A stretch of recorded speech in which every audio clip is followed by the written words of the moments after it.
Today I'm sharing two candy mead recipes with you. They're both sour strip candies from Sourboys, which is owned and operated by a pretty cool YouTuber. So let's get started.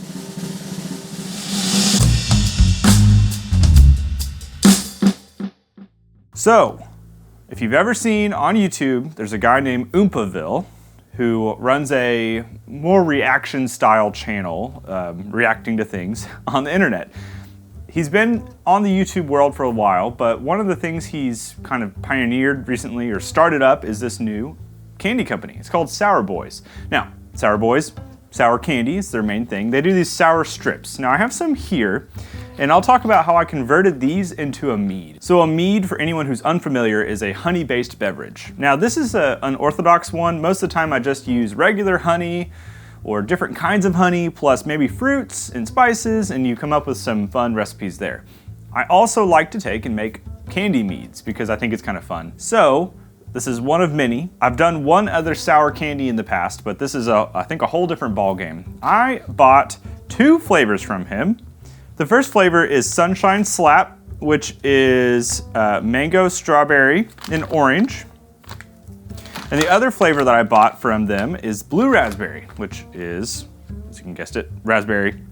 And yeah, so this candy is really fun. It's really good too. I actually saved these containers and a little strip of each one to taste.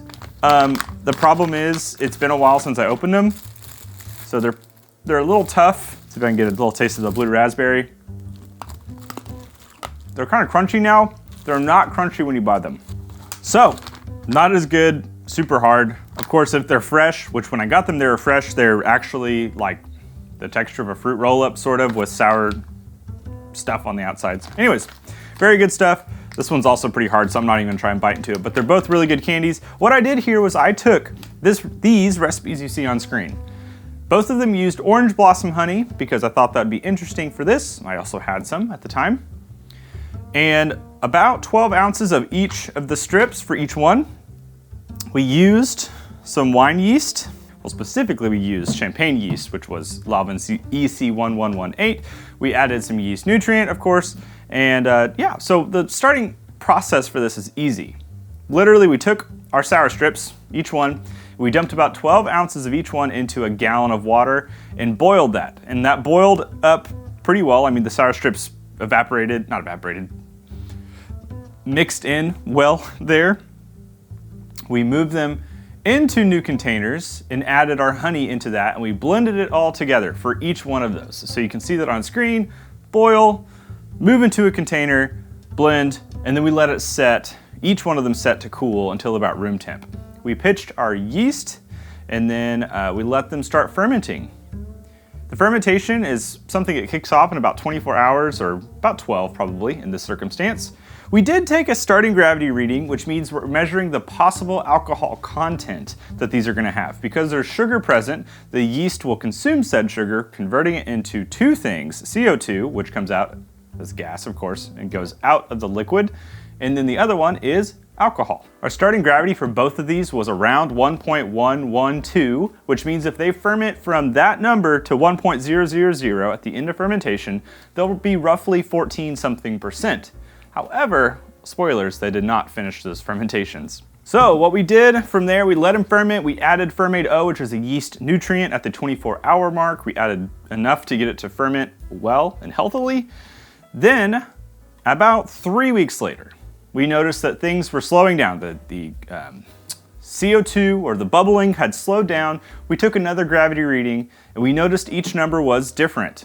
The Sunshine Slap mango was about 1.010, and the raspberry, Blue Raspberry, was 1.018, which means that we didn't ferment through all the available sugars. Now, you might be saying, well, the yeast that you used is pretty strong. It should have done everything. I think so as well, but maybe there were some non-fermentable sugars in this candy that might have not been fermented on. We let it set for another week. No change in numbers, meaning that it was done fermenting. We racked them both into new containers with an auto siphon and tubing, and then we went ahead and stabilized them. I used potassium sorbate and potassium metabisulfite because those things help to halt any future fermentation, and I thought I was gonna need to back sweeten them both because it's sour candy, therefore it's gonna have some sour side.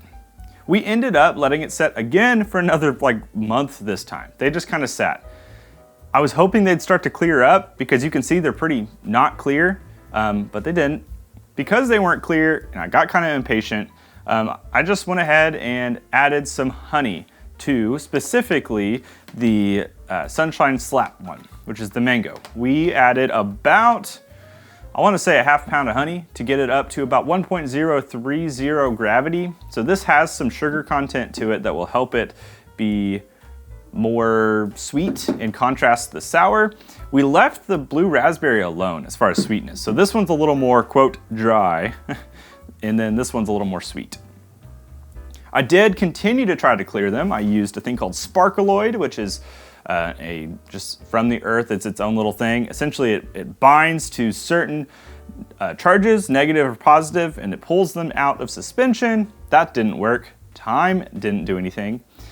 I'm sure over time this thing would clear up. However, it's not clear. So once we attempted to clear for a while, it didn't clear. We just decided, let's go ahead and bottle them. So I went ahead and got some bottles, put each of Mead into each bottle and capped them, threw some labels on there. Not extremely fancy, but at least somewhat nice.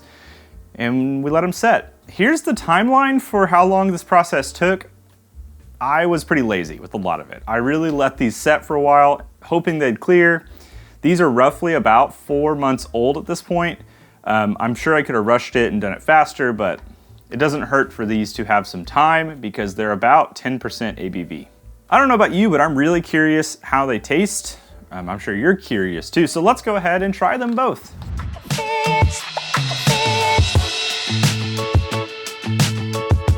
Hello, Mandy. Welcome to a candy mead tasting. Exciting. Are you a candy mead fan?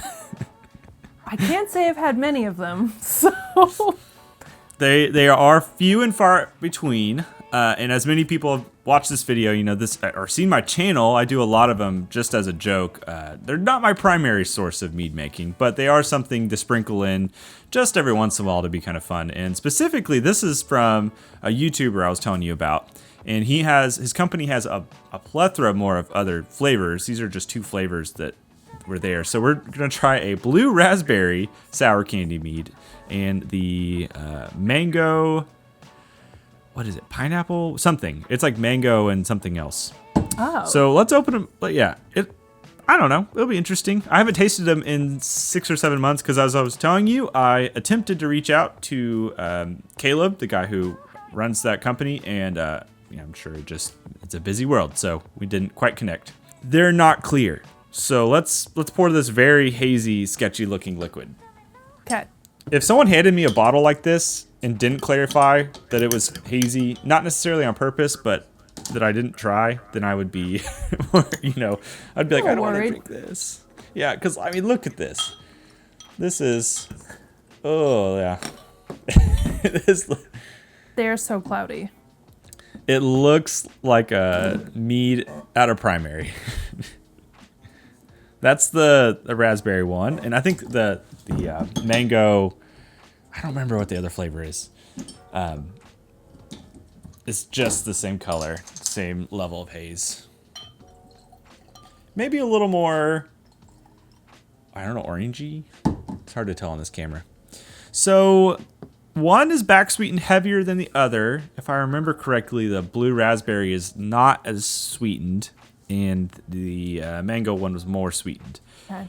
So I don't know. We'll just see how it goes. These are older than I thought they would live to be. So I thought they would be gone, drank, and or dumped out in this timeline. In full transparency. Okay, wait. Let's start with, yeah. And you that's what I was going to ask, is where are we starting? Let's start. I think the blue raspberry was the less back sweetened. So I feel like we need to start there. Okay. All right, here's blue raspberry. What do you get on the nose? Oh, I get. You definitely get like this that smell. It's like, yeah, it's that sour strip. Like you think of Sour Patch Kid. It almost like that. Okay. It almost has a Flintstone vitamin smell. I can get that. That gummy sort of whatever. I guess that gummy has a smell. That's It's like a interesting. chalk. It's like a chalky You're right. candy. Yeah.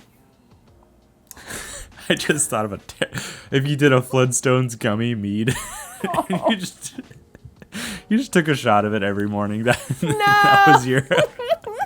Maybe that's my April Fool's joke. Yeah. Oh, I'd have to put some weird like disclaimer on that. Do not do this. This is not safe. No. Okay. Yeah, I definitely get that chalky, gummy sort of vibe. Mm-hmm. You want to try it? Yeah, I'm ready. I'm ready when you are. Let's do it. Cheers.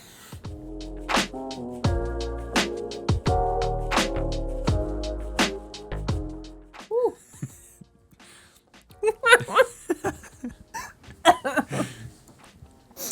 The unfiltered thoughts. Let's go, Mandi.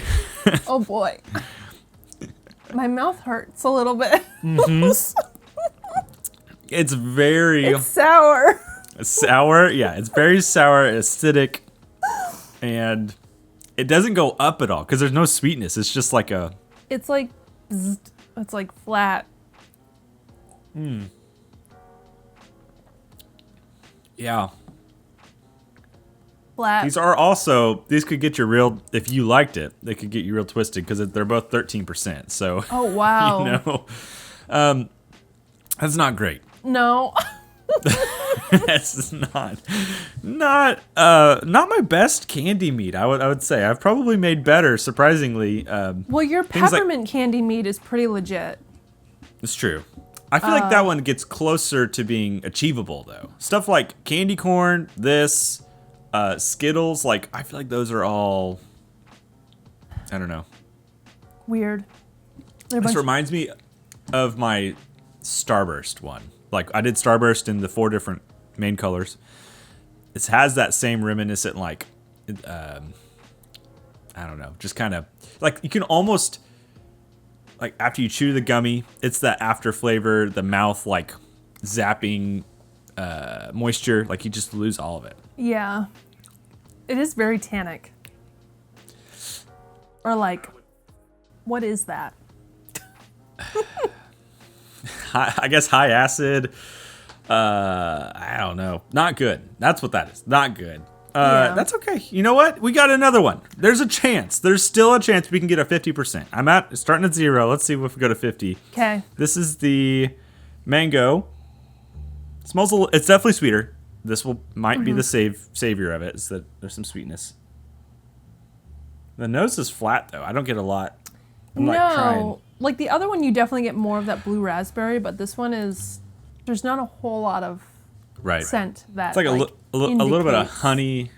Mm-hmm. Let's see what it tastes like. Sure.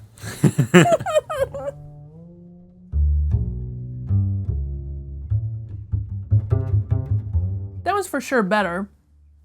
It's better. It's still The flavor's weird. odd. Yeah. I can't pinpoint what the flavor weirdness is.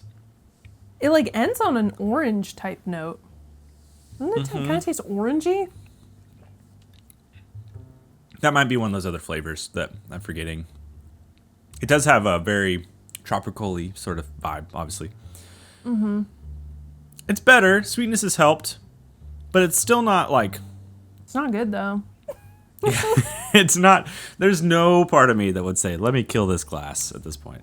And I say it's not good. It is not by any means by how you made it. It's the ingredient that is like just not good. Well, and what's interesting here, I haven't even thought about this until now, but like I'm sure, I don't know what all goes into their candy making, but if there are any artificial flavors or stuff like that that's not fermented, maybe there's a lot of that kept sugar or flavor that's in there, which is helpful, you know. But I would not promote people to go and do this with a lot of candy. I feel like it's a little bit of a waste of money, and especially a waste of honey. It's definitely something interesting to do. If you were just sitting on 60 pounds of honey and you're like, I just can't get rid of it, I don't know what to do, and you want to do something stupid, sure, throw in some crazy candy. But these are not top shelf for me. No. That's why I don't understand about the whole candy mead trend is like you could just do like a candy wine. Right. Like just use cane sugar, like how farm wine is made with fruit. Like honey is too precious to be wasted on Exactly. these weird candy concoctions. You know, as someone who's done it, we're gonna suggest just not to waste your money. It's an interesting thing, and I by no means regret trying it, but there was definitely a more valuable use of the honey that I used. Also, the candy itself is good. I'm gonna try and separate two things. The candy by itself is very good. He's got a lot of cool flavors and stuff. Mead is very good, in these things. Maybe this combo is not where we want to go. So take that as you will. I'm sure someone in the comments will talk about how they've had an amazing experience making some sort of ridiculous mead. And I'd love that for you. I hope you continue to have fun with your mead making experience. But Mandi, if you ever need more of this, I've got a couple bottles left, so you just hit me up and I'll send it your way. But otherwise, if you want to support Mandi, check her links in the description. She is also known as Faywood Mead, and she's been on the channel many times now, so you can find her, support her, and see all the cool mead she's making as well, because she's got some super fun combos on her side. So thanks for being here, Mandi. Thanks for inviting me. We'll see you again in another tasting. Yay! Cheers. Cheers.